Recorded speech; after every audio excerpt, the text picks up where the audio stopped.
आणि आज परिस्थिती आली अशी आहे की नुकसान होत. त्यांचं म्हणणं आहे की मला काय समाजाचं. मी सांगितलं त्यांना सांगा ना, तुमचे जे नवीन नेते जे आहेत त्यांना समजून सांगा. मी तर तुमच्या बरोबर बसायला तयार आहे, मार्ग काढायला तयार आहे. पण आपण एक लक्षात ठेवा, आपण मराठा विरुद्ध नाही.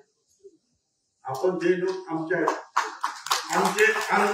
आमच्यावर कुरघोडी करण्यासाठी प्रयत्न करतात, असे जे कोणी असतील त्या सगळ्यांना विरोध करणं हे तुमचं माझं काम आहे.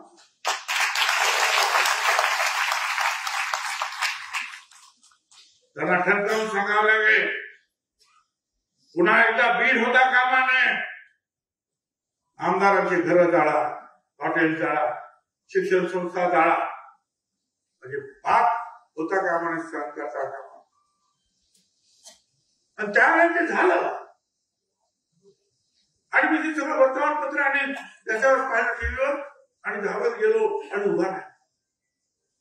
लोक एवढे घाबरलेले, भेदरलेले. लोक काय घाबरलेले? नेते सुद्धा घाबरले. कुणी निषेध केला सांगा, कुणी त्याच्या विरुद्ध बोलले सांगा. नेते जिथे घाबरले तिथे सामान्य जनता किती घाबरले असेल. त्या सामान्य जनतेला तुम्ही सगळ्यांनी, आपण सगळ्यांनी जे लाखोचे जे मेळावे झाले त्यातून एक आधार निर्माण झाला, एक शक्ती निर्माण झाली की नाही आम्ही सगळे एक आहोत आणि एक जर मी असलो तर आम्ही सेफ पण आम्ही एक आहे, सेफ आहे.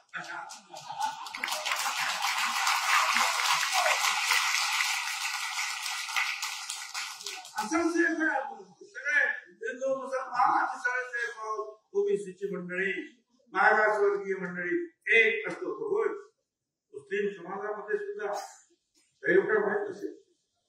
मी त्याच्यामध्ये पुढे घेऊन आमचे जे शिबिरातल्या विषयाला माहिती, दिलीप कुमारजी आले होते मंत्रालयात. त्यांनी सांगितलं, भुजबलजी तुम माली समाज के है? बोला हाँ. तो तुमको आरक्षण है? बोला हाँ.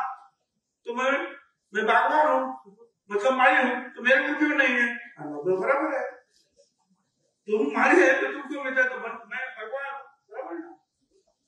त्यांना सत्कार केला. म्हणजे कासार आहे, तिथे बनियार आहे, ते असे जे कुरेशी आहे, तिथे खाटिक आहे. आणि त्याच्या काही लोकांना मग त्यावेळेला पवारसाहेब महाराष्ट्र होते, विलासराव होते. काय म्हटलं, ठीक आहे, ते पण गरीब आहेत, त्यांना आम्ही कुणाला विरोध केला ना. ज्या वेळेला आरक्षण सुरू झालं त्यावेळेला फक्त 250 जाते होते, आता 450 जाते.